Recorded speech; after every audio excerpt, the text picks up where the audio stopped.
ಕರ್ನಾಟಕದಲ್ಲಿ ಸಿಇಟಿ ಪರೀಕ್ಷೆ ಬರೆಯೋಕೆ ಹೋದಂತ ಕೆಲ ವಿದ್ಯಾರ್ಥಿಗಳ ಜನಿವಾರ ತೆಗೆಸಿದಂತ ವಿಚಾರ ಏನು ಬಹಳ ಸುದ್ದಿಯಾಗಿತ್ತು, ಬಹಳ ಆಕ್ರೋಶಕ್ಕೆ ಕಾರಣ ಆಗಿತ್ತು. ಇದೀಗ ನೀಟ್ ಪರೀಕ್ಷೆ ಸಂದರ್ಭದಲ್ಲೂ ಕೂಡ ಹಾಗೆ ಮಾಡಿದ್ದಾರೆ ಅನ್ನುವಂಥದ್ದು ಗೊತ್ತಾಗಿದೆ. ಕಲಬುರಗಿಯಲ್ಲಿ ಈ ರೀತಿಯ ಅಂತ ಒಂದು ಘಟನೆ ನಡೆದಿದ್ದು, ಸೈಂಟ್ ಮೇರೀಸ್ ಅನ್ನುವಂಥ ಒಂದು ಶಾಲೆಯ ಪರೀಕ್ಷಾ ಕೇಂದ್ರದಲ್ಲಿ ನೀಟ್ ಎಕ್ಸಾಮ್ ಬರೆಯೋಕೆ ಹೋದಂತ ವಿದ್ಯಾರ್ಥಿಯ ಜನಿವಾರವನ್ನು ತೆಗೆಸಲಾಗಿದೆ.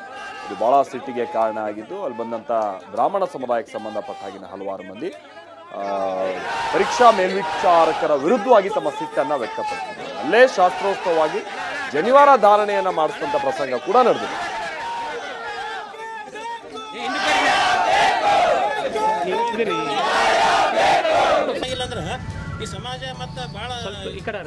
ನೋಡಿ, ನೋಡ್ತಾ ಇದೀವಲ್ಲ, ಇದು ಮೊದಲಿಗೆ ಜನಿವಾರವನ್ನ ತೆಗೆಸಲಾಗಿದ್ದಂತಹ ಸಂದರ್ಭ. ಅದಾದ ನಂತರ ಅಲ್ಲಿ ಕಂಡು ಬಂದಂತಹ ಸಿಟ್ಟು, ಆಕ್ರೋಶ ನೋಡಿ. ಇಲ್ಲಿ ನೋಡ್ತಾ ಇದ್ರಲ್ಲ, ಈಗ ಇದು ಮತ್ತೆ ಜನಿವಾರ ಧಾರಣೆ ಮಾಡಿದಂತ ಸಂದರ್ಭ. ಅಲ್ಲೆಲ್ಲಿ ಪ್ರೊಟೆಸ್ಟ್ ಮಾಡ್ತಾ ಇದ್ರು ಸ್ಕೂಲ್ ಮುಂದೆ, ಅಲ್ಲೇ ಇವತ್ತು ಈ ರೀತಿಯಾದಂತಹ ಜನಿವಾರ ಧಾರಣೆಯ ಸಂಪ್ರದಾಯವನ್ನ ಅಲ್ಲಿ ಪೂರೈಸುವ ಮುಖೇನವಾಗಿ ತಮ್ಮ ಸಿಟ್ಟನ್ನ ಹೀಗೆ ವ್ಯಕ್ತಪಡಿಸಿದ್ದಾರೆ.